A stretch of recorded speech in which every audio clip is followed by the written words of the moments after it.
Welcome to MB classes. చూడండి, మొత్తం grammar పార్ట్కి సంబంధించి 6th క్లాస్లో ఏ లెసన్స్లో గ్రామర్కి సంబంధించి టాపిక్స్ ఇవ్వడం జరిగింది. ప్రతి టాపిక్ గురించి చర్చించుకుందాం. So 6th class grammar part 1 అనుకోండి ఇది. సో అక్షర విభాగము పార్ట్ 1 ఏంటి, అక్షర విభాగం గురించి తెలుసుకుందాం.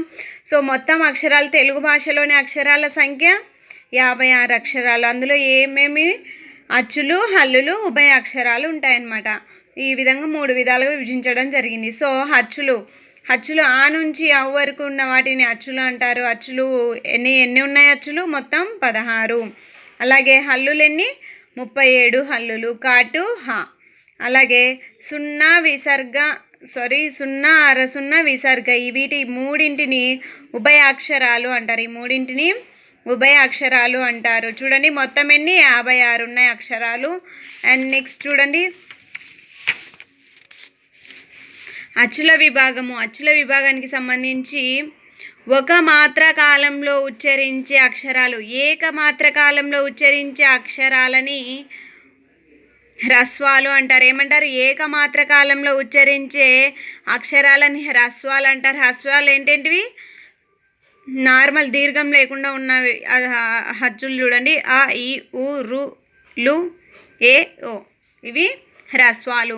అలాగే 2 మాత్రల కాలంలో, ద్విమాత్ర కాలంలో ఉచ్చరించే అక్షరాలను దీర్ఘాలు అంటారు. ద్విమాత్ర కాలంలో ఉచ్చరించే అక్షరాలను దీర్ఘాలు అని అంటారు. ఆ, ఈ, ఊ, రు, లు, ఏ, ఐ, ఓ, ఔ. చూడండి, ఇవి దీర్ఘాలు అన్నమాట. అలాగే హల్లుల విభాగానికి సంబంధించి అక్షరాలను 5 వర్గాలుగా విభజించడం జరిగింది. వాటిని కవర్గము, చవర్గము, టవర్గము, తవర్గము, పవర్గముగా 5 వర్గాలుగా విభజించడం జరిగింది. అంటే మొదటి అక్షరం కాత మొదలైనవన్నీ ఇవి కవర్గం. ఈ విధంగా అన్నమాట. సో మళ్ళీ వీటిని ఇంకా కొన్ని విభాగాలుగా విభజించడం జరిగింది. సో కఠినంగా పలికే అక్షరాలని పరుషాలు అంటారు. కఠినంగా పలికే అక్షరాలను పరుషాలు అంటారు. పరుషాలంటే కచట తపలని పరుషాలు అంటారు. తేలికగా సరళంగా పలికే అక్షరాలని సరళాలు అంటారు. సరళంగా పలికే అక్షరాలని సరళాలు అంటారు. అవి 3వ లైన్ అనమాట. గజడ దబలని సరళాలు అంటారు. సో వర్గయుక్కులు ఏంటంటివి? 2nd 1 అండ్ 4th 1, వీటిని వర్గయుక్కులు అంటారు. వర్గములలో ఉండే ఒత్తు అక్షరాలు అనమాట. వర్గములలో ఉండే ఒత్తు అక్షరాలని వర్గయుక్కులు అంటారు. సో అండ్ నెక్స్ట్ బిట్ చూడండి, ఫైనల్గా ఇదే మిగిలింది కదా, లాస్ట్ 5వది. సో వీటిని అనునాసికాలు అంటారు. ముక్కు సాయంతో పలికే అక్షరాలని ఏమంటారు? అనునాసికాలు అంటారు. ముక్కు సాయంతో పలికే అక్షరాలని అనునాసికాలు అంటారు. అంగిలి సాయంతో పలికే అక్షరాలను ఏమంటారు? యా, రా, లా, వా. చూడండి, ఈ 4 అక్షరాలు అంగిలి సహాయంతో పలికే అక్షరాలను అంతస్తాలు అంటారు. సో గాలిని బయటికి ఊదుతూ పలికే అక్షరాలని ఊష్మాలు అంటారు. ఏమంటారు? ఊష్మాలు. ష, స, స, హ, వీటిని ఊష్మాలు అంటారు. అలాగే పరుష సరళాలు కాకుండా మిగిలిన హల్లులు. పరుష సరళాలు కాకుండా అంటే పరుషాలు మరియు సరళాలు కాకుండా మిగిలిన హల్లులు ఏమున్నాయి? వర్గయుక్కులు మరియు అనునాసికాలు. మిగిలిన హల్లులని ఏమంటారంటే స్థిరాలు అంటారు. స్థిరాలు. సో కాటు మా, ఈ కా నుంచి మా వరకు ఉన్న వాటిని ఏమంటారంటే స్పర్శాలు అంటారు. స్పర్శాలకు, కా నుంచి మాకు స్పర్శాలకు మరియు ఊష్మాలకు మధ్య ఉన్నటివి ఏంటివి? అంతస్తాలు. అంతే కదా.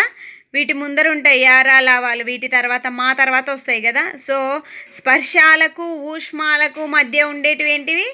అంతస్తాలు. ఈ బిట్టు వస్తుంది, కంపల్సరీ చూసుకోండి. నెక్స్ట్ వర్ణోత్పత్తి స్థానాలు. కంఠం నుండి పుట్టే అక్షరాలను ఏమంటారంటే కంఠ్యాలు అంటారు. కంఠం నుంచి పుట్టే అక్షరాలని కంఠ్యాలు అంటారు. చూడండి, అ, ఆ, ఇది కవర్గము. ఇక్కడి వరకు గుర్తుపెట్టుకోండి. అ, ఆ. అలాగే నెక్స్ట్ కవర్గం వస్తుంది. తర్వాత విసర్గ. అంతే కదా. కవర్గం అంటే ఈ ఫస్ట్ లైన్ అనమాట. కవర్గము అ, ఆ వస్తుంది. కవర్గము హ ఎట్లా గుర్తుపెట్టుకోవాలో గుర్తుపెట్టుకోండి. ఫస్ట్ కంఠ్యాలు, తాళవ్యాలు, మూర్ధన్యాలు, దంత్యాలు, ఓష్ట్యాలు, ఇంతవరకు మొత్తం 5 రాసుకోండి. కంఠ్యాలంటే కంఠం నుండి పుట్టేటివి, తాళవ్యాలంటే తాలువ దౌడ భాగంలో పుట్టేటివి, మూర్ధన్యాలు అంటే నాలుకతో గట్టిగా అంగిలిని తాకుతూ పలికే అక్షరాలు, దంత్యాలు దంతాల సాయంతో పలికే అక్షరాలు, పెదవి సాయంతో పలికితే ఓష్ట్యాలు అంటారు. సో వీటిని గుర్తుపెట్టుకోండి. ఫస్ట్ కంఠ్య, తాళవ్య, మూర్ధన్య, దంత్య, ఓష్ట్యాలు అన్నది గుర్తుపెట్టుకుంటే నేను ఒక చిట్కా చెప్తాను చూడండి. ఫస్ట్ కంఠ్యాలు వస్తుంది కదా, కంఠ్యాలకు తర్వాత తాళవ్యాలు లైన్గా రాసుకోండి. కంఠ్యాలు, తాళవ్యాలు నేను ఆల్రెడీ షార్ట్ చేసినాను దీనికి సంబంధించి. తాళవ్యాలంటే ఈ చూడండి. మూర్ధన్యాలు ఒక్కటి వదిలేసేయండి, రూలు వస్తాయి మూర్ధన్యాలకు. సో దంత్యాలు ఒక్కటి లూలు వస్తాయి. అలాగే ఓష్ట్యాలంటే ఊలు వస్తాయి, ఊ అని గుర్తుపెట్టుకోండి. సో ఈ రూరు లూలు ఊలు అనమాట.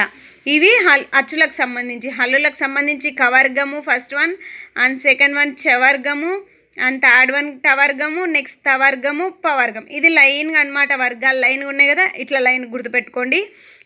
ఏ దానికి వస్తాయి, ఏ దానికి వర్ణోత్పత్తి స్థానాలు గుర్తుపెట్టుకోవడానికి. నెక్స్ట్ చూడండి, హ బండిరా, హ విసర్గాలు, యాశాలు. సో ఇంకా లాస్ట్లో ఉన్నవి రాశాలు, లాసాలు. చూడండి ఇది ఒక్కటి కొద్దిగా గుర్తుపెట్టుకుంటే చాలు. నెక్స్ట్ చూడండి, ఓష్ట్యాలు అయిపోయింది కదా. కంఠ తాళవ్యాలు ఈ రెండింటికి కలిపితే మిగిలినవి ఏంటి, ఐ. కంఠ ఓష్ట్యాలు ఓ. దంత్యోష్టం అంటే వా వస్తుంది. మీకు ఇది చార్ట్ అర్థమైంది అనుకుంటున్నాను. అండ్ నెక్స్ట్ వ్యాకరణ పరిభాషకు సంబంధించి నెక్స్ట్ పార్ట్ 2 నెక్స్ట్ వీడియోలో. Thank you for watching.